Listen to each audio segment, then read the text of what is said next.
I'm not in a hurry. I want to take my time with this. Hallelujah. And I don't address the tails. Hallelujah. You know, to address something means that not only do you give it attention, but you feed into it. Hallelujah. In the name of God, I see feeder bands of rain coming on the land. You know, a feeder band is something that goes round and round and round and round in one spot.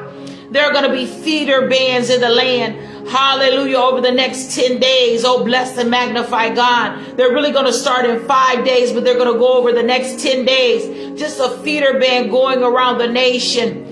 I don't address the tail. Sydney, you have been following the weather for us all day because there's been some storms along the Cape and the islands. What's the latest on that track of storms? Oh, yeah, definitely strong storms this afternoon. We're still seeing some areas of very heavy rain, and there still is that potential for storms to be popping up going through our next couple of hours between now and 7 o'clock this evening. So we are watching this potential very closely as we go through the evening. The heaviest right now is going to be just south of the Cape, but most of the Cape mainly dry at this time. Also, some pockets of heavy rain just north of Portsmouth. So we have calmed quite a bit since this afternoon, but there is a flash flood warning in place, and there is still rain and heavy rain coming down on top of that warning that is just south of Providence. So what do we have going on here? That is a 3 out of 5 on the bad scale. It includes major cities, too. Minneapolis, St. Paul, Sioux Falls, out through Pierre. That is the severe threat for this afternoon. Zero into this region, and it's all the threats are going to be on the table for today with a lifting of a warm front. So we've got tornado action as a possibility. Western sections of, looks like Minnesota right through South Dakota, and even clipping in extreme northern parts of Nebraska later today. Wind damage also a threat. Watertown, Huron, getting into Chamberlain, Sioux Falls, Minneapolis, Mankato, all those areas. Large hail makers. 2-inch size hail or more, that's a possibility before everything turns to a damaging wind event as it races over to the east. Here's what's going on. We've got a lot of energy ejecting out of the Rocky Mountains, and you've got that dip in the Pinpoint Weather Center. So, Tara, you're tracking some rain already, right? Yeah, we've got those scattered downpours and a few strong storms right over the Charlotte metro here. That's where the majority of them. Besides, as we look up toward the Triad and the Raleigh-Durham Chapel Hill area, Wake County, they're dealing with some flooding right now, as is likely more of the Triad too. But we have got kind of this lineup of storms there along that I-85 corridor. And actually, we did have a severe thunderstorm earlier near Morganton and that part of Burke County, and actually did produce some damage. As we look up there, you can see that little tiny box. There were a report of some trees down there just north of the Morganton area. It looks like right along the Highway 64 area on the south side of Morganton, some scattered trees down, and that storm was severe at the time. But meantime, okay, here's the clusters of storms as we look anywhere from Salisbury, that part of I-85 down through China Grove, Kannapolis,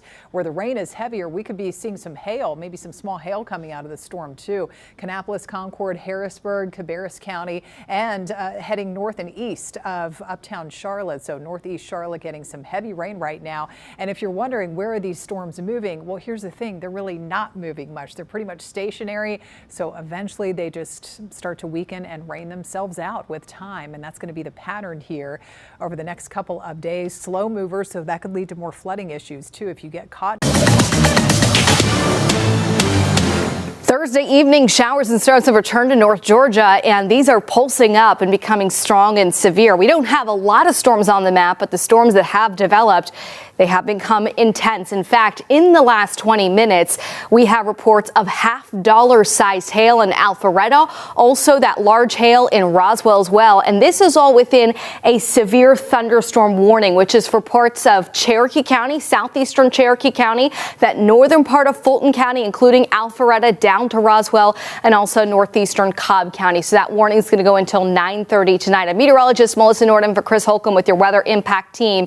And this thunderstorm is one of several that we have on the north side of the metro. And these all developed after another thunderstorm kind of collapsed that was in Walton County earlier that also caused damage. And I want to show you the damage from Walton County.